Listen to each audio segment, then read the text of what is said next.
السلام علیکم ورحمۃ اللہ وبرکاتہ۔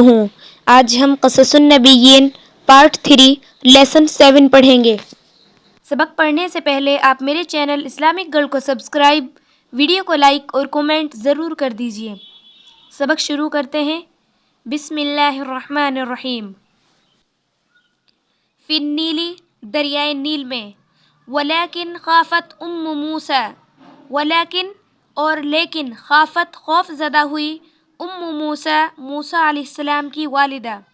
علی مولودہ الجمیل، اپنے خوبصورت بچے پر، ولیکن خافت موسیٰ علی مولودہ الجمیل، لیکن موسیٰ علیہ السلام کی والدہ اپنے خوبصورت بچے پر خوف زدہ ہوئی، وکیف اور کیسے، لا تخاف خوف زدہ نہ ہوتی، وعدو الاطفال اور بچوں کے دشمن، بمرصاد گھات لگائے بیٹھے تھے، اور کیسے وہ خوف زدہ نہ ہوتی، بچوں کے دشمن گھات لگائے بیٹھے تھے۔ وکیف لا تخاف اور کیسے وہ خوف زدہ نہ ہوتی، وقد اختفت الشرطۃ اور پولیس نے اچک لیا تھا، عشرات من الاطفال 10 بچوں کو، من حجر الامہات ان کی ماؤں کی گود سے، فی اسرتہا خاندان کی موجودگی کے باوجود۔ ماذا تصنع الام المسکینۃ بیچاری ماں کیا کرتی، وَأَيْنَ تُخْفِي اور کہاں چھپاتی، ھذا المولود الجمیل اس خوبصورت بچے کو، وَأَيْنَ تُخْفِي ھذا المولود الجمیل اور اس خوبصورت بچے کو کہاں چھپاتی، والشرطۃ اور پولیس، لہم عیون الغراب ان کی کوے کے جیسی آنکھیں تھی، وشامۃ النمل اور چینٹیوں کے جیسے سونگھنے کی صلاحیت تھی۔ ہنالک اغاث اللہ الام المسکینۃ یہاں پر اللہ تعالیٰ نے بیچاری والدہ کی مدد فرمائی، وَأَلْهَمَهَا اور ان کی طرف اس بات کا الہام کیا، ان تضعہ فی صندوق کہ وہ اس بچے کو صندوق میں رکھ دے، وَتُلْقِيَهُ فِي النِّيلِ اور اسے دریائے نیل میں ڈال دے۔ اللہ اکبر، اللہ سب سے بڑا ہے۔ کیف تضع الام الحنون طفلها کیسے کوئی مہربان ماں اپنے بچے کو رکھ دے، فی صندوق صندوق میں، وتلقیہ فی النیل اور اس کو دریائے نیل میں ڈال دے۔ من یرضع الطفل فی صندوق بچے کو صندوق میں دودھ کون پلائے گا، وکیف یتنفس الطفل فی صندوق اور بچہ صندوق میں سانس کیسے لے گا۔ کل ذلک فکرت الام الحنون مہربان ماں نے تمام باتوں کو سوچا، ولیکنہا توکلت علی اللہ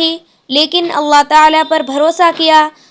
واعتمدت علی وحی اللہ اور اللہ تعالیٰ کی وحی پر اعتماد کیا، ولیس البیت اور نہیں تھا گھر، احفظ حفاظت کے لیے، للطفل بچے کی حفاظت کے لیے، من الصندوق صندوق سے علاوہ، اور بچے کے لیے حفاظت کا گھر صندوق سے علاوہ نہیں تھا۔ ہنا الشرطۃ فی کل مکان یہاں ہر جگہ پولیس تھی، وعدو الاطفال بمرصاد اور بچوں کے دشمن گھات میں تھے، والشرطۃ لہم عیون الغراب غراب کے معنی ہے کوا، اور پولیس کی کووں کے جیسی آنکھیں تھی، وشامۃ النمل اور چینٹیوں کے جیسی سونگھنے کی حس تھی۔ وفعلت الام المسکینۃ اور مہربان ماں نے وہ کیا، ما امرہ اللہ جس کا اللہ تعالیٰ نے اس کو حکم دیا، ووضعت طفلہ الجمیل اور اپنے خوبصورت بچے کو رکھ دیا، فی صندوق صندوق میں، والقتہ فی النیل اور اس کو دریائے نیل میں ڈال دیا۔ وجزعت الام الحنون جزع کے معنی ہے گھبرا جانا، وجزعت الام الحنون اور مہربان ماں گھبرا گئی، ثم پھر، صبرت صبر کیا، وتوکلت اور بھروسہ کیا، علی اللہ اللہ تعالیٰ پر، وجزعت الام الحنون ثم صبرت وتوکلت علی اللہ اور مہربان ماں گھبرا گئی، پھر صبر کیا اور اللہ تعالیٰ پر بھروسہ کیا۔ وَأَوْحَيْنَا إِلَىٰ أُمِّ مُوسَىٰ اور ہم نے موسیٰ علیہ السلام کی والدہ کی طرف الہام کیا، ان ارضعیہ کہ وہ اس کو دودھ پلائے، فَإِذَا خِفْتِ عَلَيْهِ تو جب اس پر خوف آئے، فَأَلْقِيهِ فِي الْيَمِّ تو اس کو دریائے نیل میں ڈال دے، وَلَا تَخَافِي اور خوف زدہ نہ ہو، وَلَا تَحْزَنِي اور غمگین نہ ہو، إِنَّا رَادُّوهُ إِلَيْكِ وَجَاعِلُوهُ مِنَ الْمُرْسَلِينَ یقیناً ہم اس کو تیری ہی طرف لوٹائیں گے اور اس کو رسولوں میں سے بنائیں گے۔ آج کے لیے اتنا ہی کافی ہے، انشاءاللہ جلد ہی نیو لیسن بھی اپلوڈ ہوگا، تب تک کے لیے آپ میرے چینل اسلامک گرل کو سپورٹ کیجئے، ویڈیو کو لائک اور کومنٹ ضرور کر دیجئے۔ السلام علیکم۔